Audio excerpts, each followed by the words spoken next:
Hey everybody, Sean here, and welcome to Revealing Truth. And special thanks to Mark Scott for sharing this.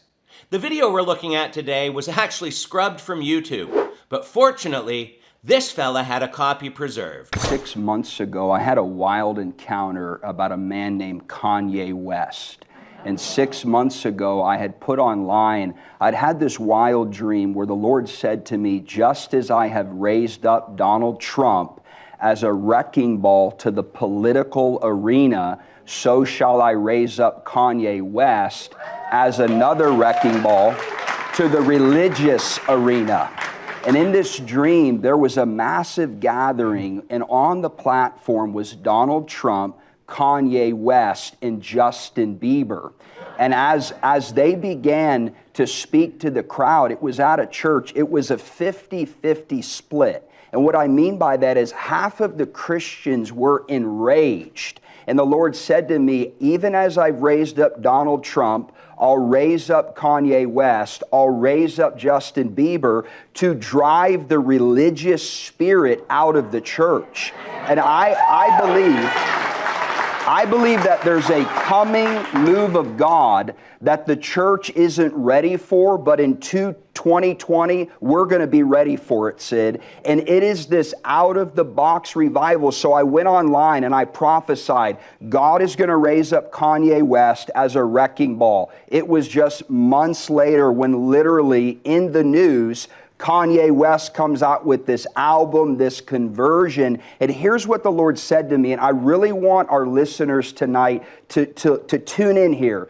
God said, I have given Kanye West as a gift to Donald Trump because he is going to win him votes in the African American community that he needs to win the 2020 election.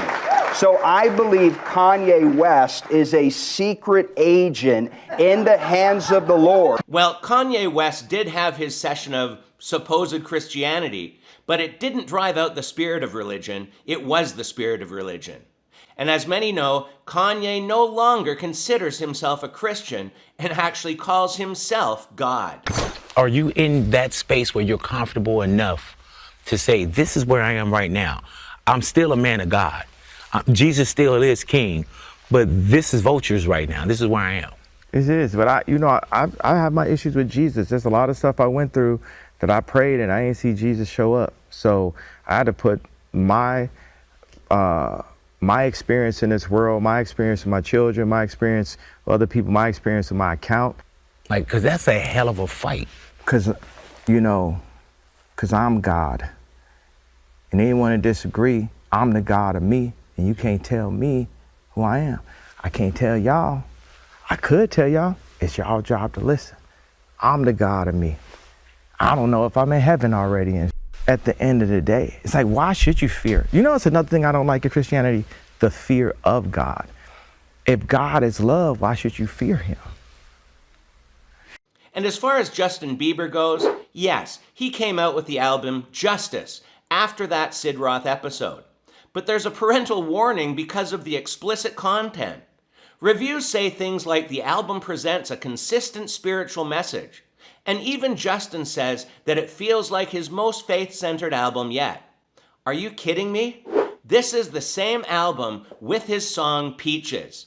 If you've heard that song, it uses the B word that rhymes with itch and the S word for feces, and goes on to talk about how he gets his weed in California. I'm not judging whether Justin is saved or not, but this is just one of the problems with discernment today. Someone like Kanye suddenly writes some songs about God, and now he's a Christian and could do no wrong in many people's eyes. And the same goes for Justin. He writes an album that he considers his most faith-centered album and sings some godly songs, but has other filth on the same album, and people just turn a blind eye. Yet this is the kind of lukewarm revival people like Jeremiah Johnson predict. So no wonder that the video was removed. Remember, even Snoop Dogg made a Christian album, but pretty much went back to his old lifestyle right away. Also remember that anyone claiming God told them something prophetic, but then gets it wrong and deletes the information to hide their error, are the very false prophets we've been warned of in the Bible, and they really are deceiving many. Why are people so interested in prophecy anyways? We have all the futuristic prophecy we need in the Bible. Anyhow, if you do follow Jeremiah Johnson, I pray God would open your eyes.